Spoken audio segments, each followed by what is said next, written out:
How often do we, refresh our wardrobes or renovate our homes, but then cling to the same old beliefs for years, sometimes even decades? What if the most crucial skill for navigating our modern, ever-changing world isn't really about what you know, but your willingness to rethink what you think you know? Yeah, that's a great question. And today we're diving deep into Adam Grant's really thought-provoking book, Think Again, The Power of Knowing What You Don't Know. And for anyone who follows the DeepSeek Diaries, this book, well, it's practically an upgrade for your mental operating system, isn't it? In this age of just relentless change and information overload, it feels like a crucial shortcut, keeping your thinking fresh, adaptable, relevant. Before we go on, please don't forget to hit the subscribe button and like the video. This podcast is known as the DeepSeek Diaries, and you can find us on the major social media platforms like YouTube, Instagram, Facebook. Linked in the description section are all the resources and discussion today, including books, websites, and so on. Please go through our terms and conditions as soon as you can. Now sit back and enjoy the podcast. So, okay, if you thought raw intelligence was your ultimate superpower, Grant's core idea might just flip your perspective completely. He basically argues that the ability to change your mind is now more important than sheer intellect. That's a pretty bold claim, right? It absolutely is, and it feels transformative when you really dig into it. The book powerfully advocates for developing, the flexibility to unlearn old beliefs and to truly adapt when new evidence comes along or the world just inevitably shifts around us. It's about not getting stuck in those old ways of thinking, no matter how smart you might think you are. That's such a shift, isn't it? Moving from just gathering knowledge to actively challenging what we already hold true.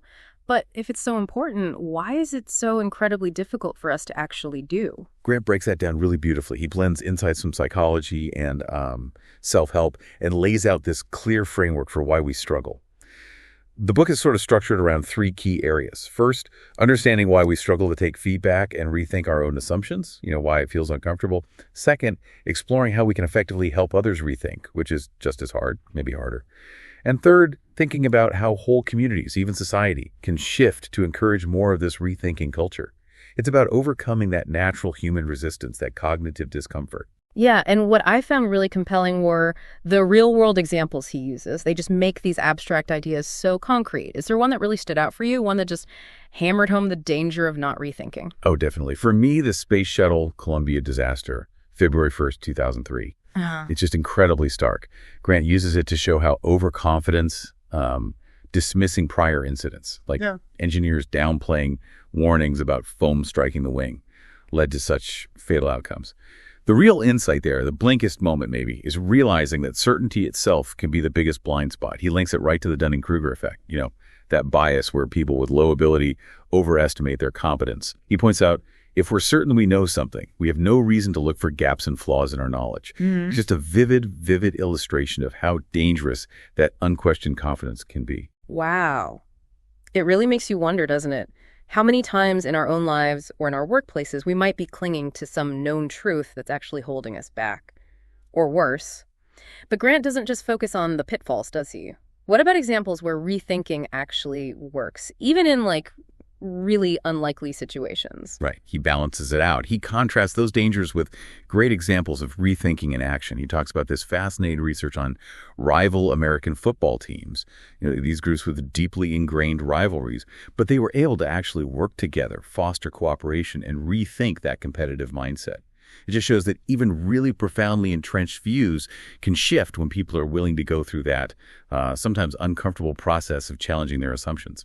And he also really pushes us to move beyond simple binary options, doesn't he? That either thinking we fall into so easily. Is he saying we should just abandon conviction altogether, or is it more nuanced? How do we navigate those gray areas without just becoming wishy-washy? That's such a critical point. It's definitely not about abandoned conviction. It's more about holding our convictions with humility, with a willingness to update them based on new evidence. A reviewer brought up the gun control debate example Grant uses. It's not just gun control, yes or no. That's way too simplistic. It's an incredibly complex issue. So many facets. And the desire to understand points from all sides, to really explore those gray areas, that isn't wishy-washy. It's not contradiction. It actually shows a desire to understand, to acknowledge the nuance, and to move beyond that us versus them stuff that just poisons so much public discussion. It's about intellectual curiosity over, ideological purity. Right. And beyond these really profound ideas, what makes think Again, such a compelling read, such a good deep dive. It's his narrative style too, isn't it? Absolutely. The book is totally informed by cutting-edge research, but it doesn't feel academic or dry at all. Grant weaves in insights from talks he's had with all sorts of prominent people. Elon Musk, people from Hillary Clinton's campaign team, top CEOs, leading scientists. It gives the book this very direct, real-world feel. Makes these complex psychological ideas feel incredibly relatable. Yeah, that engaging style definitely pulls you in. And the praise has been huge, obviously. But, no book is perfect. And Think Again has had some interesting critiques, too. While it's generally praised, like very well written and a spellbinding mix of storytelling and research, some feedback mentioned the physical hardback specifically. What was that about? Yes. A few readers felt the hardback edition was maybe a bit bloated. They mentioned things like a large font, lots of line spacing, frequent chapter breaks, making the book look thicker than the content maybe needed. And on the content flow itself, some reviewers felt it was maybe too diverse, like it touched on self-help, psychology, know-yourself stuff, but maybe didn't fully settle into one. For those readers, the main point got somehow lost, which is an interesting take given how broad the appeal of the core message seems to be. Okay, but let's talk about the strengths again, because the acclaim is just undeniable, right? The Financial Times called it a refreshing mandate for humble open-mindedness. Not just a useful lesson, it could be a vital one. Tim Harford said it was wise, frank, and funny, a fabulous book about how to think more clearly and more kindly. And Daniel Kahneman, Nobel Prize winner, said its striking insights are guaranteed to make you rethink your opinions. I mean, those are huge endorsements. They really are. And Brené Brown added that it's the right book for right now, helps us build the intellectual and emotional muscle we need to stay curious enough about the world to actually change it. Just powerful stuff. Forbes highlighted how it pushes us to reconsider, rethink, reevaluate, and reimagine our beliefs, thoughts, and identities. The general feeling that we see again and again from readers is that it's incredibly important, that it genuinely opens up your mind. It really does empower you to challenge yourself. And thinking about weaknesses again, apart from those minor things about the hardback printing, the bloat, or apparently some tiny scratch indents people mentioned on Amazon. Well, there was that more nuanced criticism from one reviewer, Nuno Reis. He felt the book focuses on helping you think better, but not necessarily different. And this is a really interesting point, especially for listeners who are already deep into critical thinking. His suggestion is that Grant helps us refine our current ways of thinking. Be aware of bias, seek more data, be more rational. But maybe doesn't push us quite as hard to fundamentally question the underlying models themselves. It's subtle, but it's a profound difference if you're looking for genuine paradigm shifts, not just improvements within the existing box. Okay, so putting it all together, who is this book really for? Who's going to get the absolute most out of this deep dive into Think Again? I'd say this book is pretty much for anyone feeling stuck in rigid thinking, or maybe wrestling with confirmation bias, or just wants to update their mental software.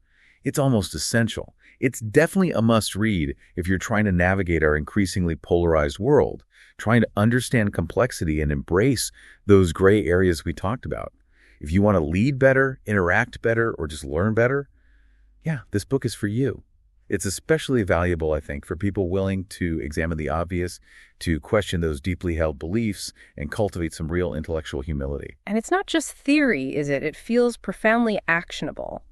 How does Grant actually equip us to put these ideas into practice day to day? Oh, absolutely practical. The book helps you develop that flexibility to unlearn old beliefs, which is a core skill for adapting, right? It gives you frameworks for critical thinking, for spotting when you're caught in a cognitive trap like an echo chamber or something, and for actively seeking out information that challenges your assumptions rather than just confirming them. And it helps you not just question your ideas and update your own opinions, but maybe even more crucially, it helps you inspire those around you to do the same. It feels like it's about personal change that can actually ripple outwards, make conversations more productive, less confrontational. Exactly. It really emphasizes building that mental muscle for critical thinking, for being aware of your own biases, and for engaging with more data to be more, rational. The key thing for practical application, I think, is learning not to get your ego or your identity tangled up with your beliefs. Your ideas aren't you. They're just what you think right now. And thoughts can change. Good point. And for listeners who prefer digital, the Kindle edition of Think, again, has some nice features like page flip, zoomable images, adjustable font. You can share notes and highlights, even Wikipedia integration. Little things that can really enhance the learning process, make it easier to grab those aha moments. Speaking of insights, we should probably touch on Adam Grant's credibility. It's truly remarkable. He's an organizational psychologist at Wharton. And apparently, he's been their top-rated professor for 7 straight years. That tells you right away, his stuff isn't just academic theory, it's grounded in the real world. Yeah, and his reach is just incredible. Million-copy bestseller. His TED Talks have, over 35 million views. Plus, he hosts that hit podcast, Rethinking. His research on motivation and meaning, it seems like it's genuinely helped countless people reach their goals, exceed expectations even. And the academic side is rock solid. Harvard BA, PhD from the University of Michigan. He's been recognized as one of the world's 10 most influential management thinkers, Fortune's 40, under 40, received prestigious scientific awards. And kind of interesting, his background includes being a junior Olympic springboard diver and a magician, which I think probably adds to his unique perspective, his ability to shift how people see things. He understands performance and perspective. Definitely. And he even had that viral New York Times article on languishing. Remember that? It was the most read NYT article of 2021. Shows he really has his finger on the pulse of, the kind of mental states we're all dealing with these days.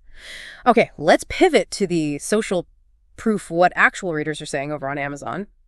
Think Again has a really strong rating, 4.5 out of 5 stars. And that's from nearly 10,000 global ratings, 9,782 to be exact. A massive 66% are 5-star, another 25% are 4-star. That's a huge endorsement from readers. It truly is. And looking through the comments, you see recurring themes. People consistently call it thought-provoking, interesting, and a definite must-read.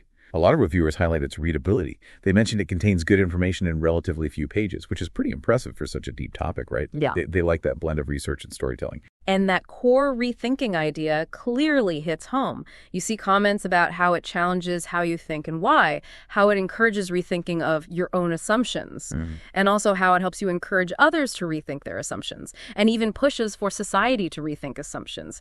That central message is definitely landing with a wide audience. Yeah, and while we mentioned those few minor criticisms of finding the content too diverse, maybe, or the hardback formatting a bit bloated, the overwhelming feeling in the reviews is just highly positive. It really reinforces that the book's core message is impactful and super relevant right now. It's kind of a testament to its value that even with tiny production notes, the main ideas shine through so strongly. I hope you are enjoying the topic so far. Please subscribe to the DeepSeek Diaries and like this video. Don't forget you can find us on the major social media platforms like YouTube, Instagram, Facebook, Twitter. Linked in the description section are all the resources in discussion today, including books, websites, and so on. So, to kind of wrap things up, Think Again is really a powerful invitation.